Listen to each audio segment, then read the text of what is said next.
ओम शांति। आज 8 नवंबर 2023 के साकार मधुर महावाक्य हैं। आज की मधुर मुरली में बाबा ने हम सबको श्रीमत का महत्व समझाया। हम सभी जानते हैं निराकार शिव बाबा ने ब्रह्मा मुख से जो डायरेक्शंस दिए हैं, हम सबको जो शिक्षाएं दी हैं, ये उनकी श्रीमत है। जो श्रीमत पर चलने वाले बच्चे हैं वो ऊंच पद पाते हैं। श्रीमत के लिए गायन है, जो खिलाओ जहां बिठाओ जो पहनाओ। श्रीमत पर चलने वाले बच्चे कभी मनमत मिक्स नहीं कर सकते। श्रीमत पर चलने वाले बच्चे राइट क्या है, रॉन्ग क्या है, ये समझ रखते हैं। वो कोई भी विकर्म नहीं करेंगे। बहुत सुंदर बात बाबा ने सिखाई आज। क्या बच्चों को कोई संसार समाचार सुनने का शौक नहीं रखना। आप बाबा के सपूत बच्चे हो। जो सपूत बच्चे हैं वो हर कार्य श्रीमत प्रमाण करते हैं। कोई बच्चे तो छोटी सी बात होती है, उनकी अवस्था स्थिति बिगड़ जाती है। अगर अवस्था बिगड़ जाती है तो उन्हें सपूत बच्चा नहीं कहेंगे। जो सपूत बच्चे हैं वो एक बाप की याद में रहते हैं। बाबा कहते बच्चे मुझे याद करो। बच्चे कहते हैं मेरे बाबा मेरे साथ हैं। मेरा बाबा कहने वाले बच्चे चलते चलते श्रीमत प्रमाण जब कर्म करते हैं तो उनका ऊंच पद निश्चित हो जाता है। बाबा भी कहते हैं मेरे बच्चे। संगम युग पर शिव बाबा सब आत्माओं को जब मिलते हैं तो याद दिलाते हैं बच्चे अपने को आत्मा समझ, मुझ बाप को याद करो। आपको नर से नारायण, नारी से लक्ष्मी बनना है तो अच्छी रीति पढ़ाई करनी है। ईश्वरीय पढ़ाई पढ़कर उसका मनन चिंतन करना है। आप ही देवता थे, आपको फिर से बनना है। सुनते हैं बाबा के मधुर बोल। बाबा ने कहा मीठे बच्चे, देह सहित ये सब कुछ खत्म होने वाला है, इसलिए तुम्हें पुरानी दुनिया के समाचार सुनने की दरकार नहीं। तुम बाप और वर्षे को याद करो। देह सहित सब कुछ खत्म होने वाला है, इसलिए तुम्हें पुरानी दुनिया के समाचार सुनने की दरकार नहीं। तुम्हें बाप और वर्षे को याद करना है। क्वेश्चन है श्रीमत के लिए गायन कौन सा है? श्रीमत पर चलने वालों की निशानी सुनाओ। श्रीमत के लिए गायन कौन सा है? श्रीमत पर चलने वालों की निशानी कौन सी है? श्रीमत के लिए गायन है, जो खिलाएंगे जो पहनाएंगे जहां बिठाएंगे वो ही करेंगे। श्रीमत पर चलने वाले बच्चे बाबा की हर आज्ञा का पालन करते हैं। उनसे सदा श्रेष्ठ कर्म होते हैं। वो कभी श्रीमत में मनमत मिक्स नहीं करते हैं। उनमें राइट और रॉन्ग की समझ होती है। अटेंशन से सुनेंगे। श्रीमत के लिए गायन कौन सा है? जो खिलाएंगे जो पहनाएंगे जहां बिठाएंगे वही करेंगे। श्रीमत पर चलने वाले बच्चे बाप की हर आज्ञा का पालन करते हैं। उनसे सदा श्रेष्ठ कर्म होते। वो कभी श्रीमत में मनमत मिक्स नहीं करते। उनमें राइट और रॉन्ग की समझ होती है। गीत है बनवारी रे। ओम शांति। ये गीत किसका है? बच्चों का। कोई गीत ऐसे भी होते हैं जिसमें बाप बच्चों को समझाते हैं, लेकिन इस गीत में बच्चे कहते हैं बाबा अब तो हम समझ गए, दुनिया को तो पता नहीं कैसी ये झूठी दुनिया है, झूठे बंधन है, यहाँ सब दुखी हैं, तभी तो ईश्वर को याद करते हैं। सत्युग में ईश्वर से मिलने की बात ही नहीं, यहाँ दुख है तब आत्माएं याद करती हैं। परंतु ड्रामा अनुसार बाप मिलते ही तब हैं जब स्वयं आते हैं। बाकी और जो भी पुरुषार्थ करते हैं वो व्यर्थ है, क्योंकि ईश्वर को सर्वव्यापी मानते हैं। ईश्वर का रास्ता गलत बताते हैं। अगर कहीं ईश्वर और उनकी रचना के आदि मध्यंत को हम नहीं जानते तो ये बोलना सच है। आगे ऋषि मुनि सच बोलते थे। उस समय रजोगुणी थे। उस समय झूठी दुनिया नहीं कहेंगे। झूठी दुनिया नरक कलयुग अंत को कहते हैं। संगम पर कहेंगे यह नरक है, वो स्वर्ग है। ऐसे नहीं कि द्वापर को नरक कहेंगे। उस समय फिर भी रजो प्रधान बुद्धि है, अभी है तमो प्रधान। तो हेल और हेवन संगम पर लिखेंगे। आज हेल है, कल हेवन होगा। ये भी बाबा समझाते हैं। आज नरक है, कल स्वर्ग बन जाएगा। दुनिया नहीं जानती इस समय कलयुग का अंत है। सब अपना अपना हिसाब किताब चुकतू कर अंत में सतो प्रधान बनते हैं, फिर सतो रजो तमो में आना है। जिनका एक तो जन्म का पार्ट है वो सतो रजो तमो में आते, उनका पार्ट ही थोड़ा है। इसमें बड़ी समझ चाहिए। दुनिया में अनेक मत वाले मनुष्य हैं, इसमें बड़ी समझ चाहिए। सबकी एक मत तो हो नहीं सकती, हर एक का अपना अपना धर्म है, मत अपनी अपनी है।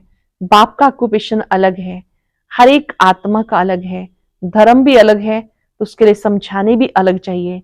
नाम रूप देश काल सबका अलग है। देखने में आता ये फलाने का धर्म है। हिंदू धर्म में सब कहते हैं, परंतु उनमें सब भिन्न भिन्न है। कोई आर्य समाजी, कोई सन्यासी, कोई ब्रह्म समाजी, सन्यासी आदि जो भी हैं सबको हिंदू धर्म में मानते। हम लिखें कि हम ब्राह्मण धर्म के हैं अथवा देवता के हैं तो भी वो हिंदू में लगा देते, क्योंकि कोई सेक्शन तो उनके पास ये है नहीं। तो हर एक का फार्म अलग अलग होने से मालूम पड़ जाएगा। और कोई धर्म वाला होगा तो इन बातों को मानेगा नहीं, फिर उनको इकट्ठा समझाना मुश्किल है। वो समझेंगे ये अपने धर्म की महिमा करते हैं, इसमें द्वैत है। समझाने वाले बच्चे भी नंबरवार हैं, सब एक समान तो है नहीं, इसलिए महारथी को बुलाते। बाबा ने समझाया, मुझे याद करो, मेरी श्रीमत पे चलो। मुझे याद करो, मेरी श्रीमत पे चलो। इसमें प्रेरणा आदि की कोई बात नहीं। अगर प्रेरणा से काम हो तो फिर बाप के आने की दरकार नहीं। शिव बाबा तो यहाँ है, तो उनको प्रेरणा की क्या दरकार। ये तो बाप की मत पे चलना होता, प्रेरणा की कोई बात नहीं। कोई कोई संदेशियां संदेश ले आती हैं, उसमें बहुत मिक्स हो जाता। संदेशी तो सब एक जैसी है नहीं। जो संदेश लाने वाली संदेशियां हैं, बहुत पहले जब ध्यान में जाते थे संदेश लेकर आते थे। एक समय में अनेक संदेशियां ध्यान में जाती थी। बाबा ने कहा संदेशी भी सब एक जैसी नहीं है, माया का बहुत इंटरफेयर होता, दूसरी संदेशी से वेरीफाई कराना होता। कई तो कह देते हमारे में बाबा आते हैं, मम्मा आती है, फिर अपना अलग सेंटर खोल बैठते हैं, माया की प्रवेशता हो जाती। ये बड़ी समझने की बात है। बच्चों को बहुत सेंसिबल बनना चाहिए। जो सर्विसेबल बच्चे हैं वही इन बातों को समझ सकते हैं। जो श्रीमत पर नहीं चलते वो इन बातों को नहीं समझेंगे। जो समझदार बच्चे हैं वही समझेंगे, जो श्रीमत पे नहीं चलते वो इन बातों को नहीं समझेंगे। श्रीमत के लिए गायन है, आप जो खिलाएंगे, जो पहनाएंगे, जहां बिठाएंगे वो करेंगे। ऐसे कोई तो बाप की मत पे चलते हैं, कोई फिर दूसरों की मत के प्रभाव में आ जाते। कोई वस्तु नहीं मिली, कोई बात पसंद नहीं आई, झट बिगड़ पड़ते हैं। कोई वस्तु नहीं मिली, कोई बात पसंद नहीं आई तो झट बिगड़ पड़ते। सब थोड़ा ही एक जैसे सपूत बच्चे हो सकते हैं। हम सब अपनी अवस्था को देख लेंगे कि अगर हमें कोई वस्तु चाहिए और वो नहीं मिली, या कोई बात हमारे अनुसार नहीं हुई, तो हमारी स्थिति कैसी रहती है। सब एक जैसे सपूत बच्चे नहीं होते। दुनिया में ढेर की ढेर मत वाले हैं। अजामिल जैसी पाप आत्माएं गणिकाएं बहुत हैं। ये भी समझाना है कि ईश्वर सर्वव्यापक नहीं, सर्वशक्तिवान है। सर्वव्यापक ये 5 विकार हैं। इसलिए बाबा कहते हैं आसुरी दुनिया है। सत्युग में 5 विकार नहीं होते। कहते शास्त्रों में बात ऐसे है, परंतु शास्त्र तो सब मनुष्यों ने बनाए। मनुष्य ऊंच हुए या शास्त्र, जरूर सुनाने वाले ऊंच ठहरे, लिखने वाले तो मनुष्य हैं। व्यास ने लिखा वो भी मनुष्य था ना। ये तो निराकार बाप समझाते। धर्म संस्थापकों ने भी आकर के सुनाया, उसका फिर बाद में शास्त्र बनता। जैसे श्री गुरु नानक देव जी ने सुनाया, बाद में ग्रंथ बनता। जिसने सुनाया उसका नाम हो गया। श्री गुरु नानक ने भी उनकी महिमा गाई। सबका बाप वो एक है। बाबा कहते जाकर धर्म स्थापन करो। ये बेहद का बाप कहते हैं मुझे कोई भेजने वाला नहीं। धर्म संस्थापक जितने भी हैं उन्हें कोई भेजने वाला है, लेकिन शिव बाबा कहते मुझे तो कोई भेजने वाला नहीं। शिव बाबा खुद बैठ समझाते, वो है मैसेज ले आने वाले, मुझे कोई भेजने वाला नहीं। मुझे मैसेंजर व पैगंबर नहीं कहेंगे। मैं तो आता हूं बच्चों को सुख शांति देने। मुझे कोई ने कहा नहीं, मैं तो खुद मालिक हूं। मालिक को भी मानने वाले होते, परंतु उससे पूछना चाहिए तुमने मालिक का अर्थ समझा। वो मालिक है, हम उनके बच्चे हैं, तो जरूर वर्षा मिलना चाहिए। बच्चे कहते हैं हमारा बाबा, तो बाप के धन के तुम मालिक हो। मेरा बाबा बच्चे ही कहेंगे मेरा बाबा, तो फिर बाबा का धन भी मेरा। अभी क्या कहते हैं हमारा शिव बाबा, बाबा भी कहेंगे हमारे बच्चे हैं। बाप से बच्चों को वर्षा मिलता, बाप के पास प्रॉपर्टी होती, बेहद का बाप है, स्वर्ग का रचयिता। भारतवासियों को भी प्रॉपर्टी किससे मिलती? शिव बाबा से। शिव जयंती भी मनाते। शिव जयंती के बाद फिर होगी श्री कृष्ण जयंती, फिर श्री राम जयंती। बस मम्मा बाबा की जयंती और जगदम्बा की जयंती से तो कोई, मम्मा की जयंती जगदम्बा की जयंती तो कोई गाते नहीं। शिव जयंती, फिर राधे कृष्ण की जयंती, फिर राम सीता की जयंती। जब शिव बाबा आए तब शूद्र राज्य विनाश हो, ये राज कोई भी समझते नहीं। बाबा समझाते, वो आते हैं जरूर, बाप को क्यों बुलाते हैं? श्री कृष्णपुरी स्थापन करने के लिए। तुम जानते हो शिव जयंती बरोबर होती, शिव बाबा नॉलेज दे रहे हैं, आदि सनातन देवी देवता धर्म की फिर से स्थापना हो रही है। शिव जयंती है बड़े से बड़ी जयंती, फिर है ब्रह्मा विष्णु शंकर। अब प्रजापिता ब्रह्मा तो मनुष्य सृष्टि में है, फिर रचना में मुख्य हैं श्री लक्ष्मी नारायण, तो शिव है मात पिता, फिर मात पिता ब्रह्मा और जगदम्बा भी आ जाते। ये समझने और धारण करने की बातें हैं। पहले पहले समझाना है, बाप परम पिता परमात्मा आते हैं पतितों को पावन बनाने। वो नाम रूप से न्यारा हो तो उनकी जयंती कैसे हो सकती है? गॉड को फादर कहा जाता, फादर को सब मानते हैं। निराकार है आत्मा और परमात्मा, आत्माओं को साकार शरीर मिलता, ये समझने की बातें हैं। आत्मा ज्योति स्वरूप है, बिंदु है, फिर उसे शरीर मिलता पाठ बचाने के लिए। जो कुछ भी शास्त्रादि नहीं पढ़ा हुआ हो उसके लिए और ही सहज है। आत्माओं का बाप वो परम पिता, वो स्वर्ग स्थापन करने वाला है। स्वर्ग में होती है राजाई, जरूर उनको संगम पे आना पड़े। सतयुग में तो आ ना सके, वो प्रारब्ध 21 जन्म का वर्षा संगम पर मिलता। संगम युग है ब्राह्मणों का, ब्राह्मण है चोटी, फिर है देवताओं का युग। हर एक युग 1250 वर्ष का है। अभी 3 धर्म स्थापन होते, ब्राह्मण, देवता, क्षत्रिय, क्योंकि फिर आधा कल्प कोई धर्म नहीं होता। सूर्यवंशी चंद्रवंशी पूज्य थे, फिर पुजारी बन जाते। वह ब्राह्मण किस्म किस्म के होते। अब तुम अच्छे कर्म कर रहे हो, फिर सतयुग में प्रारब्ध पाएंगे। बाबा अच्छे कर्म करना सिखाते हैं। शिव बाबा आते हैं, हमें अच्छे कर्म करना सिखाते। जानते हम श्रीमत पर जैसा कर्म करेंगे औरों को आप समान बनाएंगे तो उसकी प्रारब्ध मिलेगी। अभी सारी राजधानी स्थापन होती, आदि सनातन देवी देवता धर्म की राजधानी होती है। यह है प्रजा का प्रजा पर राज्य, पंचायती राज्य। अनेक पंच हैं, नहीं तो 5 पंच होते हैं, यहाँ तो सब पंच ही पंच हैं।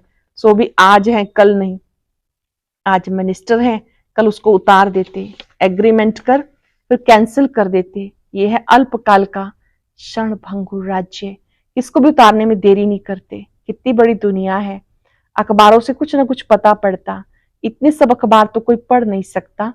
हम इस दुनिया के समाचार की दरकार ही नहीं, ये तो जानते हैं देश सहित सब कुछ इस दुनिया का खत्म हो जाने वाला है। बाबा कहते सिर्फ मुझे याद करो तो तुम मेरे पास आ जाएंगे, मुझे याद करो तो मेरे पास आ जाएंगे। मरने के बाद सारा साक्षात्कार होगा, शरीर छोड़कर फिर आत्मा भटकती भी है, उस समय भी हिसाब किताब भोग सकते हैं। साक्षात्कार सब होता, अंदर ही अंदर साक्षात्कार करते, भोगना भोगते हैं, बहुत पछताते हैं, हमने ना ही कैसा काम किया, पश्चाताप होता। कोई जेल बर्ड होते हैं, कहते जेल में खाना तो मिलेगा, मतलब खाना खाने से काम है, इज्जत की परवाह नहीं करते, तुम्हें कोई तकलीफ नहीं, बाप है तो बाप की श्रीमत पर चलना है। ऐसे भी नहीं किसको दुख देंगे, वो तो है ही सुख दाता। आज्ञाकारी बच्चे को जो होंगे कहेंगे बाबा आप जो डायरेक्शन दो। आज्ञाकारी बच्चे क्या कहेंगे, बाबा आप जो डायरेक्शन दो, तुम्ही से बैठूं तुम्ही से खाऊं।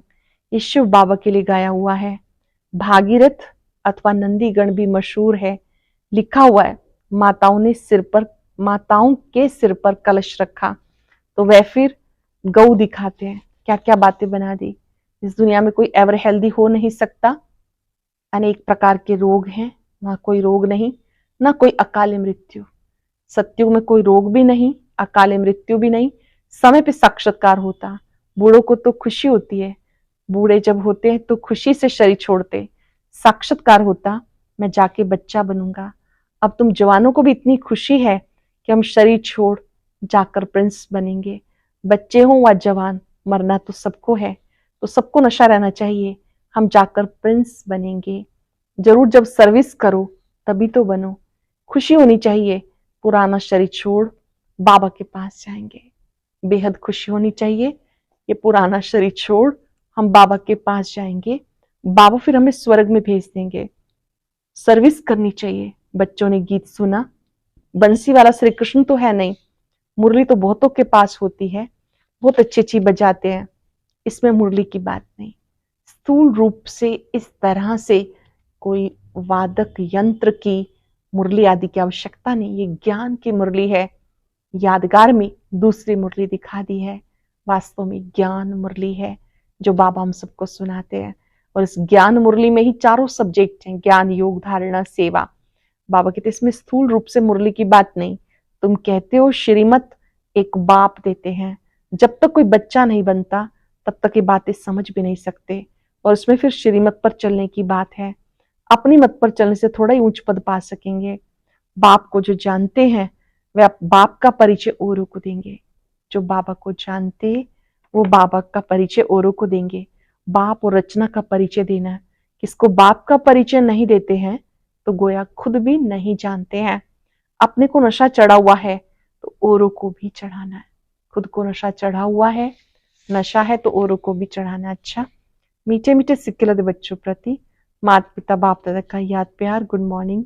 रूहानी बाप की रूहानी बच्चों को नमस्ते। रूहानी बच्चों की रूहानी बाप दादा को याद प्यार, नमस्ते, गुड मॉर्निंग, शुक्रिया बाबा, शुक्रिया। धारणा के लिए सार, श्रीमत पर सदा श्रेष्ठ कर्म करने हैं, दूसरों की मत के प्रभाव में नहीं आना, सपूत बन हर आज्ञा का पालन करना है।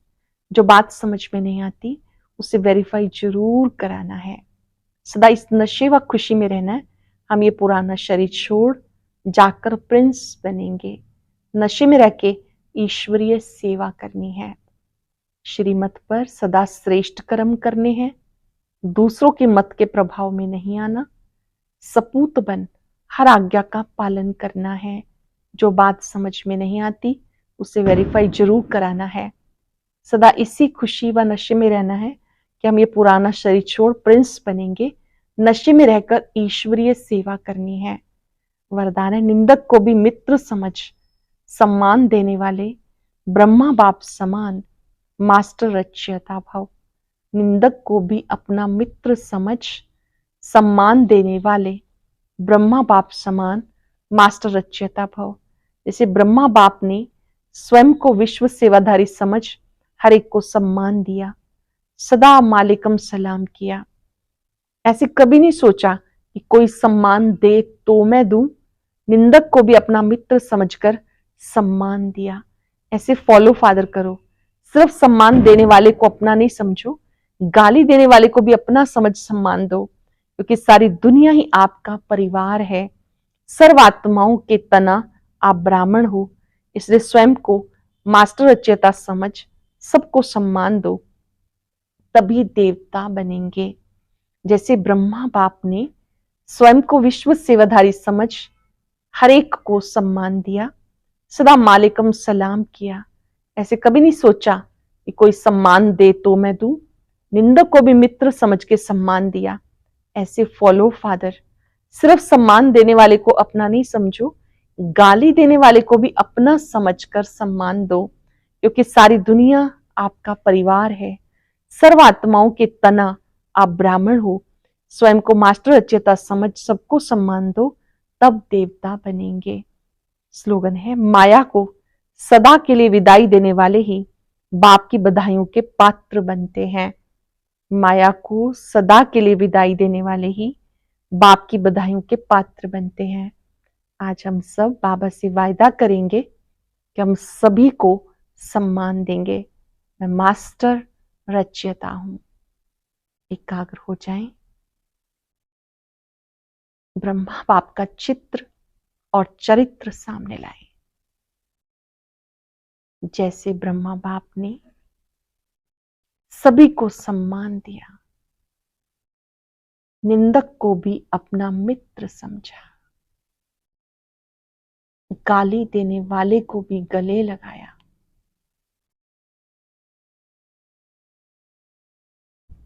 ब्रह्मा बाप को फॉलो करते हुए दृढ़ संकल्प करें, हर एक को सम्मान देना है। हर एक आत्मा शिव बाबा के परिवार का एक हिस्सा है। प्रभु परिवार की हर आत्मा को सम्मान देना है, सत्कार देना है। सभी के गुणों को देखना ही सम्मान देना है। वक्त पर सहयोग देना ही सम्मान देना है। बाप समान रच्यता की स्टेज पर सेट हो जाए, बाबा से शक्तियां लेकर सबको देते जाए। हर एक आत्मा ईश्वरीय सम्मान पाकर बाबा की छत्र छाया में रहे। शुक्रिया बाबा, शुक्रिया। और अब सुनते हैं आज का अव्यक्त ज्ञान मोती।